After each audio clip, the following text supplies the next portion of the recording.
Panginoong Jesucristo, isang mapagpalang araw po sa inyong lahat. Welcome po sa Church of God's Miracles Daily Mana. Ang araw na ito ay ating pong sama-samang pagsasaluhan ang salita ng Diyos na pinamagatang ang pag-ibig ng Diyos ang susi upang makamtan natin ang tulong mula sa Kanya. Mula po sa Lamentation, chapter 3, verse 32. Though He brings grave, He also shows compassion because of the greatness of His unfailing love. Ngunit bagaman siya ay nagparusa, hindi nawawala ang kanyang pag-ibig. Purihin ang Diyos sa pagbabasa ng kanyang mga salita. Tayo po'y saglit na manalangin. O Amang banal na siyang makapangyarihan, minsan pa'y maraming salamat muli sa pribilehiyong pinagkaloob mo sa amin na minsan pa'y makapag-aral ng iyong mga salita. Thank you that you are the Lord who blesses us sa pamagitan ng iyong mga salita, O Diyos. In Jesus' name we pray. Amen and Amen. Ang pag-ibig ng Diyos ang susi upang makamtan natin ang tulong mula sa Kanya.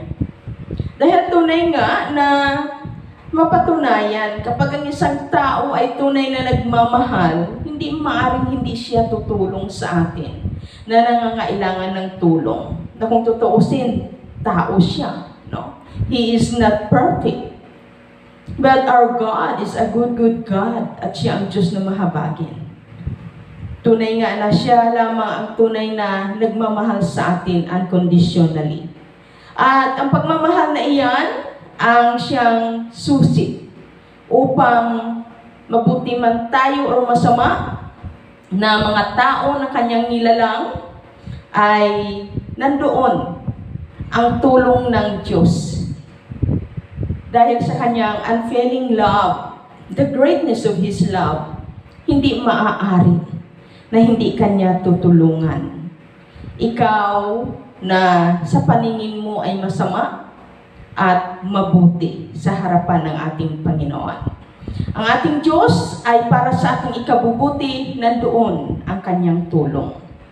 Una, dahil sa pagmamahal sa atin ng Diyos Ama, inari niya tayong mga anak at dinisiplina upang matulungan tayo sa ating mga problema at kahinaan. Always remember, even in our family, sabi nga ay kung ang isang pamilya ay maraming mga anak, so grabe yung haharapin at disiplinahin, tuturuan, iingatan at kalingain ng mag-asawa. At sa mga bata ay iba-iba ang mga ugali. So kailangan hindi maaari na bilang nagmamahal at nagmamalasakit na isang magulang, hindi maaari na yung disiplinang gawin mo sa isang anak mo ay the same ang disiplinang gagawin mo sa pangalawang anak mo. According sa kung ano ang kanyang kahinaan at ano ang tulong na nais niyang makamtan mula sa iyo bilang isang magulang. Yan ang masama kasi ang magulang hindi alam kung ano yung tunay na parenting, na tunay na pagmamahal, kaya minsan paningin ng mga anak niya ay siya'y nagtatangi, no?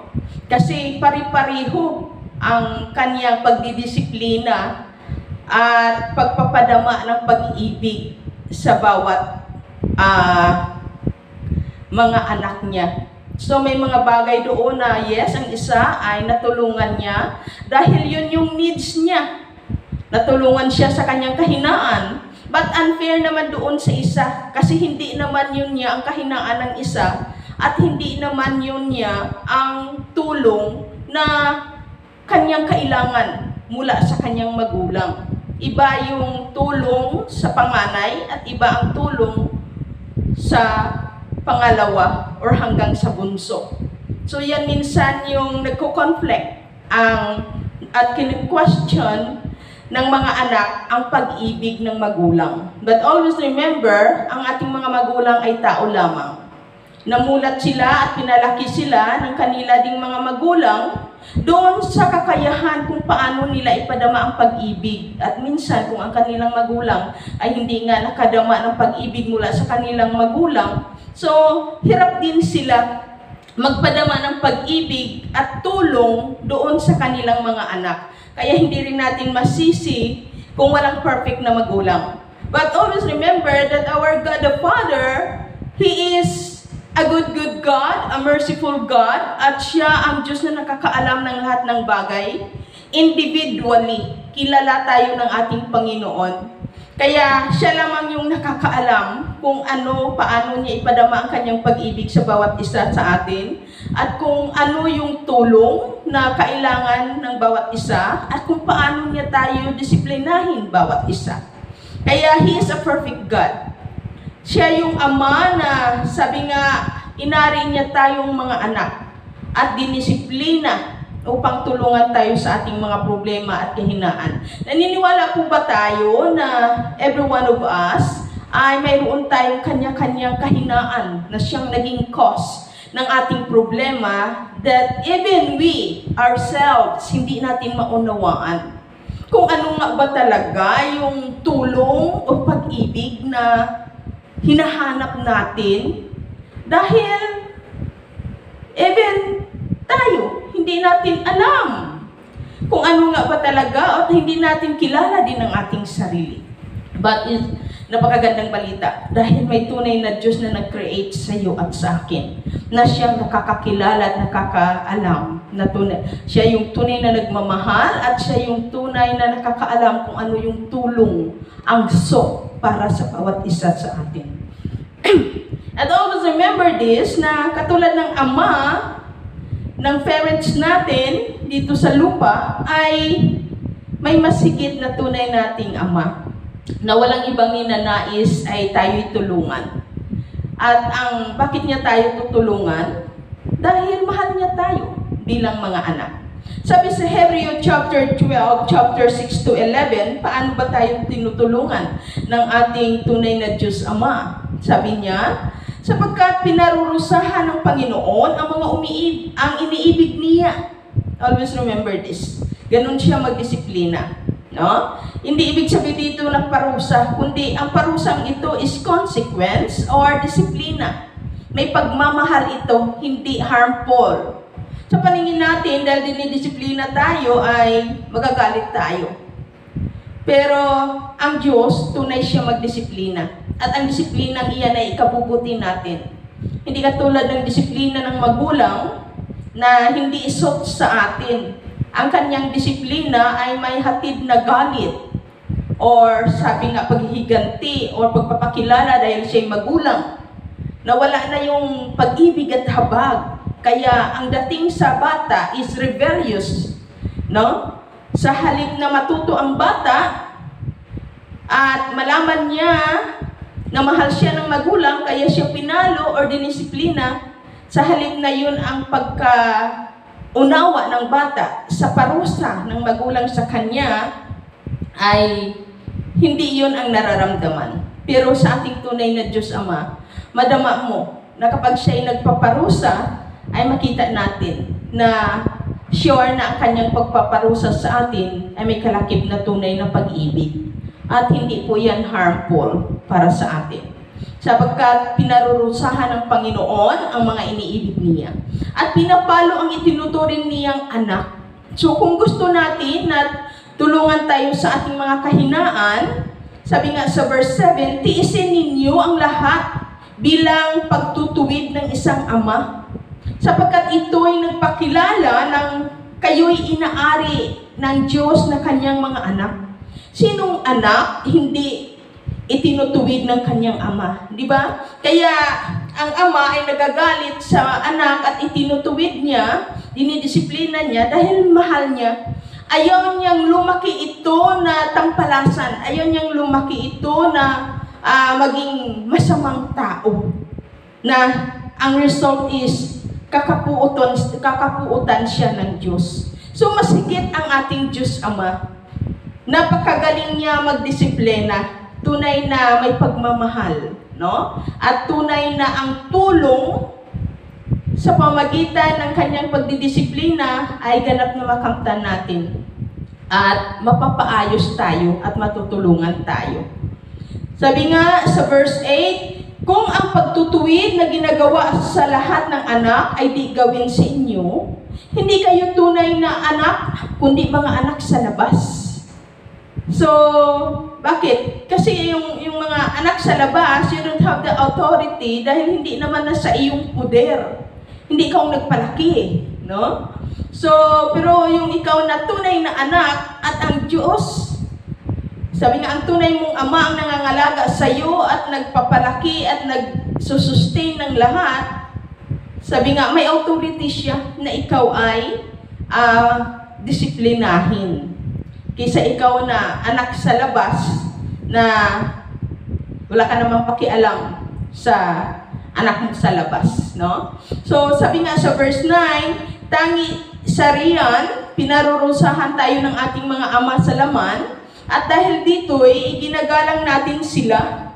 Hindi ba lalong nararapat na tayo ay pasakop sa Diyos na ating Ama sa Espiritu upang mabuhay tayo? Alam nyo, naniniwala po ba kayo that every one of us ay mayroon tayong tinatawag na personal problem or personal battle? Noong ako ay maliit pa, malaki ang problema ko sa aking sarili. Sabi nga, isa akong tinatawag na loner, no? Dahil mahiyain ako at sabi nga ay mahina ang pagtingin ko sa aking sarili. Ang tingin ko, ako ay bubo, ako ay walang katalent-talent. That is the reason why na ako ay naging isang mahiyain, na ayaw kong humarap sa tao. At lagi akong nakatago lang sa kwarto kapag may mga bisita. And sabi nga, kung inutusan ako ng nanay ko, bibili sa tindahan, ay napakatagal kong bumili kasi hinihintay kong wala munang tao bago ako lalabas.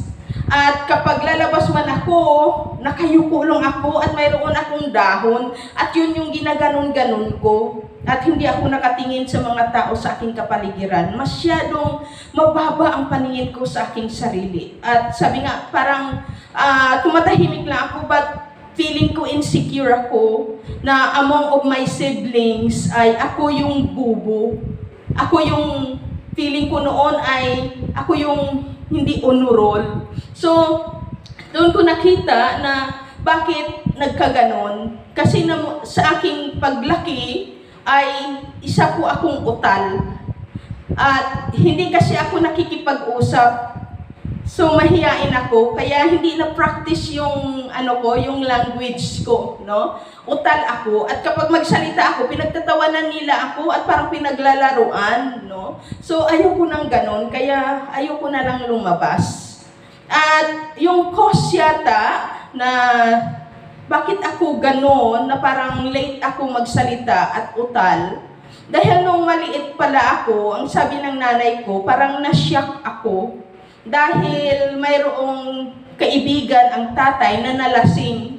Tapos hawak-hawak daw ako ng tatay dito sa balikat. And then, nakitang-kita ko daw na ang tatay ko ay inano ng buti sa ulo. Maigi na lang, ako daw ay lumipat dito sa kabila. So, hinimatay ang tatay, kasama akong natumba.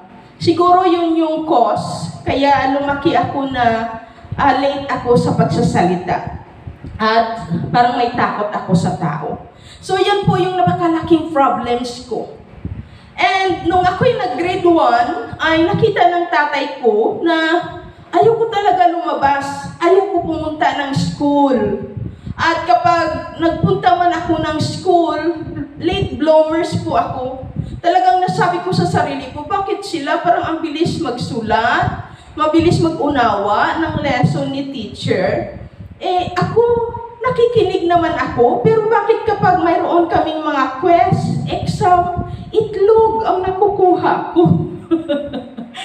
Kaya, hindi ako pinapabaunan ng nanay ko ng itlog no? Hindi ako pinapakain sa umaga ng itlog, kasi baka daw pag uwi ko sa quest ay itlog naman ang madala ko. So, grade 1, grade 2, grade 3, parang noong grade 4 lang ako na parang nabuksan yung kaisipan ko na bumalik sa akin na parang ang bilis kong mag-catch up, no? Ng mga turo ni teacher. Pero before grade 1, talagang hirap na hirap ako. At that time, ay talagang absent ako lagi. Ayaw ko, yan yung problema ko sa aking sarili. Ayaw ko makisalamuha kasi hiyang-hiya ako, nahihiya ako. So nakita ng tatay ko na parang 1 week na, hindi pa rin ako pumapasok. Eh, ang nanay ko busy sa pagluluto ng ulam para sa aming mga boarders. Eh, inutusan ako ng tatay ko na magdala ng isuli yung bowl ng tuba. Ayoko talaga. At the same time, sabi ko, recess, eh, nandoon yung mga classmate ko. Eh, makikita nila ako, bakit hindi ako pumasok? So, hindi ko sinunod ang tatay ko. Sabi ko, di bali na, mamatay man ako, hindi ako susunod sa tatay ko na ihahatid ko yung inuutos niyang bowl ng tuba. So, naggalit ang tatay ko sa akin. Talagang pinalo niya ako na halos mapatid yung aking hininga. And after that, ay dala-dala ko yung bowl. Talagang grabe yung iyak ko. At that time, pinatay ko na talaga yung hiya ko kahit na umaatungal ako, dala-dala ko ang bowl. At dinala ko doon sa kinukuhanan ng tatay ko ng tuba. And after that, sabi ng tatay ko, dalhin mo yan, sabi ng tatay ko sa nanay ko, dalhin mo yan sa school. Hayaan mong mag-aral yan. Ang ginawa talagang, ayoko, kasi hiyang-hiya ako sa mga classmate ko. At that time, hindi naman ako nagbibihis. And then nakita ko, wala na yung mga tsinelas ko. So, sabi ko, ayoko nanay, ayoko. So, at that time, sira pa yung mga ngipin ko noon. Talagang hila-hila ako ng nanay. Upang pumasok lang sa school, kinagat ko ang kamay ng nanay. Kitang-kita ko kahit dumudugo ang kamay ng nanay Telma ko. Kinagalat niya ako upang dalhin ako doon sa school. And at that time, ay wala din kasi ako doong upuan. Sabi ko, ayoko kasi wala din naman ako upuan at hindi mo ako binigyan ng upuan doon. Nakaupo lang ako sa floor. So, awang-awang ko sa sarili ko before at sabi ko, hindi niyo naman ako binigyan ng upuan. Sabi ni teacher, dalhanin niyo ako ng upuan. So, at the time, ayokong pumasok. And after that, ay pagdating ko doon, binigyan ako ng upuan, yakap ako ng teacher, at pinayuhan na mag-aral ako magpatuloy. And then, na doon ko nadama na sabi ko ay, hindi naman pala nagagalit si teacher, love naman pala ako ni teacher. Mula noon, binigyan niya ako ng upuan, yung classmate ko na inaaway ako kapag tatabi ako sa kanya, ay naging, okay naman, tinanggap niya akong umupo sa tabi niya. At mula noon, talagang sinisikap ko na mag-aral hanggat hindi na ako mapa-absent. Kahit patay yung lola ko, ayaw ko umabsent. Kasi ayaw ko may ma-missing ako na isang lesson. Kasi, at saka dumating ako sa situation na talagang lungkot na lungkot ako kapag hindi ko ma-perfect yung mga quizzes. Yun naman yung nangyari sa akin. After na-develop ako, na overcome ko ang hiya ko at that time. And bago mamatay ang tatay ko, sabi niya sa akin naalala mo ba na pinalo kita? Sabi niya, sorry, pinalo kita noon. Sabi ko, tay, salamat na pinalo mo ako. Kasi kung hindi mo ako pinalo, sabi ko, hindi ko na-overcome ang hiya ko. Yun yung big problem ko sa buhay ko. Na hindi na maayos-ayos. Kung hinayaan ako ng tatay ko na hindi ako pumasok sa school at hindi ko na-overcome ang hiya ko, siguro wala akong kwenta ngayon. Sabi ko, tayo hindi. Hindi ako naging lecturer ng mga pulis, ng LGUs, ng mga army, ng mga drug surrenderers. Hindi ako nagiging pastora kung hindi mo ako tinulungan sa personal kong problema. So at that time ay pinagsisihan pala ng tatay ko yung ginawa niya sa akin. Pero hindi niya alam na yung dakilang pag-ibig ng Diyos sa akin, Ginamit ang tatay ko upang ma-overcome ko ang napakalaking personal problem ko sa aking sarili. Hindi niya hinayaan na hindi ako mag-aaral. Yung aking murang kaisipan ay hindi niya hinayaan na hindi ko ma-overcome iyan. So, after that, na-overcome ko yung hiya ko. At the same time, nilift up ako ng Santong Espiritu. At ito na ako ngayon. Napagtagumpayan ko ang aking personal problem na pagiging isang loner at pagiging isang mahiyain. Kung hindi ako dinisiplina ng tatay kong ganon, siguro wala akong ngayong kwenta, wala akong narating bilang kanyang anak. Kung hinayaan niya lang ako na hindi ako makatapos sa pag-aaral dahil sa hiya kong mag-aral. At that time, binuksan na rin ng umiyak din ako kay Lord. Sabi ko, bigyan mo ako ng karunungan, maunawaan ko ang turo ni teacher. So, at the time ay naunawaan ko naman. Basta makinig lang kay teacher. Doon ko nakita na ang Diyos ay tunay na nagbibigay ng kaunawaan at karunungan at kaalaman. Tutulungan ka ng Diyos even in your personal problem. So, doon natin makita na ang Panginoon ay nagdidisiplina upang makalaya tayo sa ating mga kahinaan, sa ating napakalaking problema sa ating sarili.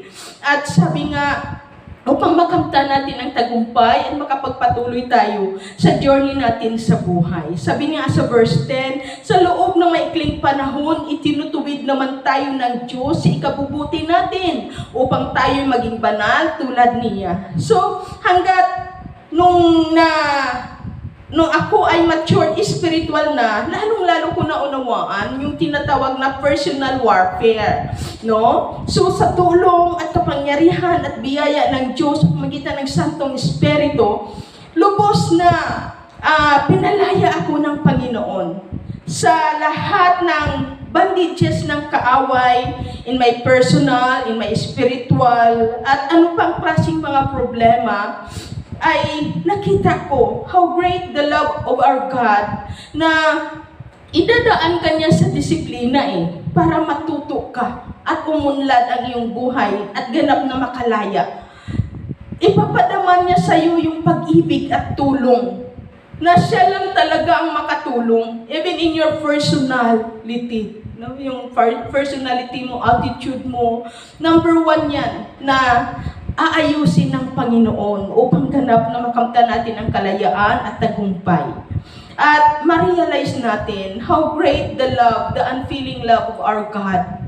At tinulungan niya tayo na makalaya sa ating mga kahinaan at mga bandages ng kaaway, even in our personal warfare sa ating sarili. Gagawin niya tayong banal at matuwid.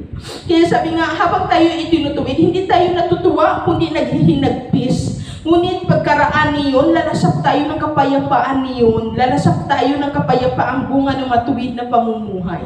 So at that time, nung ako ay tinutuwid ng tatay ko, pinalo niya ako, yes, tama ko yung paghihinagpis, galit ako sa tatay ko. But habang ako naman ay lumalaki at hanggat dumating na ang tatay ko yung malapit ng umuwi kay Lord at humingi siya ng tawad sa ginawa niya sa akin at that time, ako naman ay pastora na. So doon ko nakita na bagaman pinatawad ko ang tatay ko at mahal ko ang tatay ko, pero parang may malaking nahugot sa aking buong katauhan nang humingi ang tatay ko ng kapatawaran sa ginawa niya sa aking pagpalo. At ako naman, tanggal ako. Na-express ko ang pasasalamat ko sa kanya at na-realize ko ang kanyang pagdidisiplina. That's the way na tunay na pag-ibig ng mga magulang kung paano niya ako tulungan na hubugin, na nalalaki ako, na may banal na pagkatakot at pagmamahal una sa Diyos at sa aking mga magulang. Hindi naghari sa akin ang paghihimagsik o rebelde sa aking magulang. Mas lalo kong ginalang at minahal ang tatay ko at sabi ko sa aking sarili at sa ating Panginoon, kailanman hindi ko hahayaan mapahiya ka sa akin, kayong aking mga magulang and my family. Kaya dito na ako makita na ganun din ang damdamin ko sa Diyos Ama. Ginamit niya ang aking tatay upang makalaya ako sa napakalaking problema ko personal sa aking buhay nung mula ako'y bata pa at masasabi ko na ako ay delivered and more than conqueror. At sabi nga, sa biyaya ng Diyos at pag-ibig ng Diyos, dahil sa kanyang pagdidisiplina, nadama ko yung tunay niyang pag-ibig at ang tunay na tulong nakuha ko mula sa ating Panginoon sa pamagitan ng aking mga magulang, lalong-lalo na sa tatay ko. Hindi niya ako kinonsinti sa aking kahinaan. Napakalaking bagay ang naranasan ko sa tatay ko, na tunay na nadama kong tunay na mahal ako ng tatay ko at nanay. Kasi hindi niya hinayaan na maging alipin ako ng hiya ko at wala akong marating. And thanks God na naganap ang kalooban ng Panginoon at pagkatawag at pagkapili sa akin. At nagamit niya ako patuloy for the glory in His name, na kahit until now ay may mga struggle ako, pero hindi ko masasabi na ako'y talunan kasi nagpapatuloy akong lumalaban dahil alam ko mahal ako ni Kristo Jesus at nandoon ang biyaya at masaganang habag, pag-ibig at tulong ng Diyos. Sabi nga, dahil sa pag-ibig ng Diyos, tinulungan niya tayo at iniligtas. Amen. Iniligtas niya ako sa espiritu ng, sabi nga, yung bandages sa aking mga kahinaan, no? Sa aking personal, no? So, sabi nga sa Panaghoy chapter 3, verse 57 to 58, nilapitan mo ako nang ika'y tawagin ko, sinabi mo sa akin, huwag kang matakot. Tinulungan mo ako, Yahweh, at iniligtas mo ang aking buhay. So, napakaraming mga situation na aking naranasan until now, na kung titingnan ko ang journey na aking nilalakaran, matatakot ako, pero andito ako. Patuloy akong lumalaban at masaya na kahit anong gawa ng kaaway, pigilan ako sa paglilingkod, bigyang kahihiyan ang pangalan ng Diyos sa buhay ko, na wala akong ibang hinahangad kundi ang parangalan ang Diyos sa buhay ko, ang parangalan ng pangalan ng aking mga magulang at ng aking pamilya. But kahit anong gawa ng kaaway, sirain ang pangalan ko, sirain ang reputasyon ko, sa pamagitan ng kahinaan ng mahal ko sa buhay or ng aking katuwang, yan yung ginagamit ngayon ng kaaway to put down myself upang hindi magpatuloy. But lagi kong nakikita how great the love, the unfailing love of our God, na bakit ako susuko? Kung hindi ako mahalin ng asawa ko, may Diyos ako na tunay na nagmamahal sa akin. May Diyos ako na andyan ang pamilya ko at mga kaibigan, mga kapatid ko kay Kristo, mga tao na sa paligid ko na nagmamahal at nakakilala sa akin. Sino ako upang sumuko dahil sa pag-ibig ni Kristo? Sabi nga sa verse 58, tinulungan mo ako, Yahweh, at iniligtas mo sa aking buhay. And I believe I am secured dahil God's loves allow us to change and grow into the person.